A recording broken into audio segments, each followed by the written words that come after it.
The human body is 55 to 60% water, and it needs a fresh daily supply for proper digestion, to keep organs functioning, joints lubricated, and otherwise stay healthy. But you don't have to drink all the water you need. You can just eat some of it. Fruits and vegetables all contain water, and many are mostly water.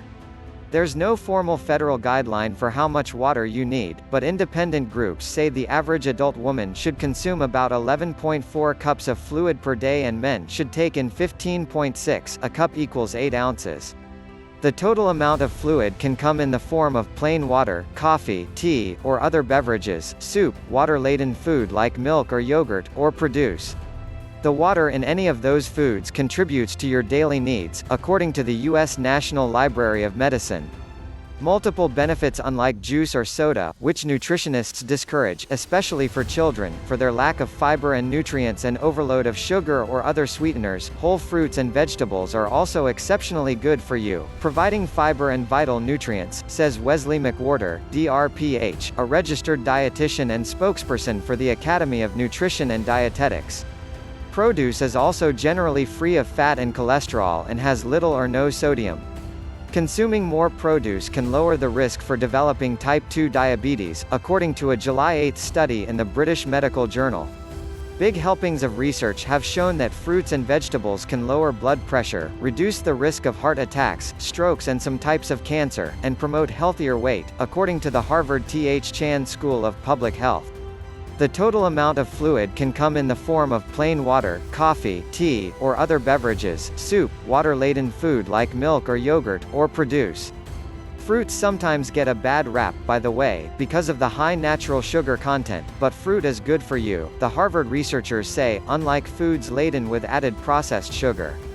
Unlike sweet juice or a candy bar, the fiber in fruit slows the release of the natural sugar into your bloodstream, preventing a sugar spike that can be especially bad for people with diabetes.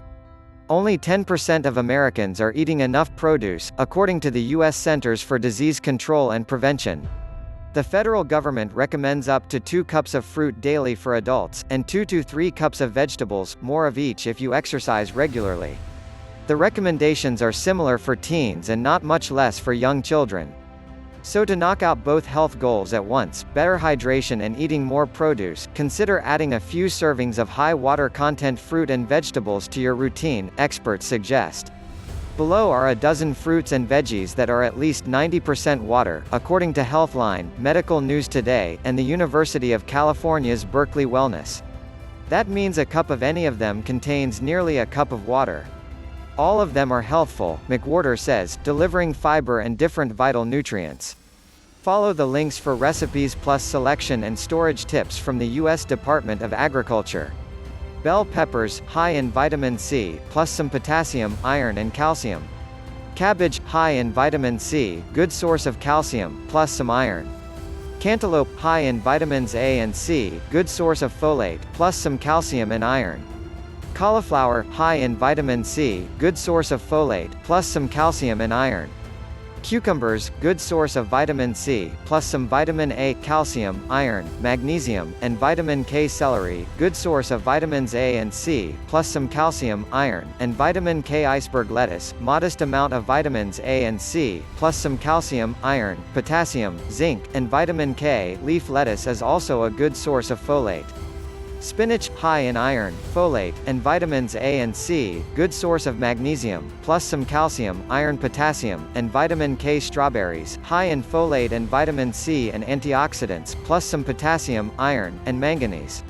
Tomatoes, high in vitamins A and C, good source of potassium, plus some iron, folate, vitamin K, and the antioxidant lycopene.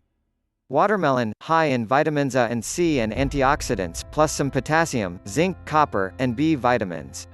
Zucchini, high in vitamin C, plus some calcium, iron, manganese, magnesium, and vitamins A and K. Worth noting, broccoli, carrots, grapefruit, kale, oranges, and peaches aren't on the list above, but are all above 80% water and good choices, too.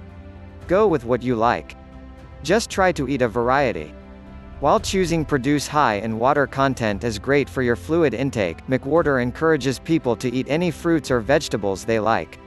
They're all really good for us, he says, and they all are better than dry, packaged, heavily processed foods and snacks. McWhorter, who is also director of culinary nutrition at the University of Texas School of Public Health, points out that the nutritional profiles of vegetables change with cooking. Cooking tomatoes, for example, reduces the vitamin C while releasing more lycopene, an antioxidant thought to help ward off cancer. He suggests eating veggies both raw and cooked, but don't let the options overwhelm you. And don't get caught up worrying about so-called superfoods or the latest fad diets. Go with what you like, he says. Just try to eat a variety.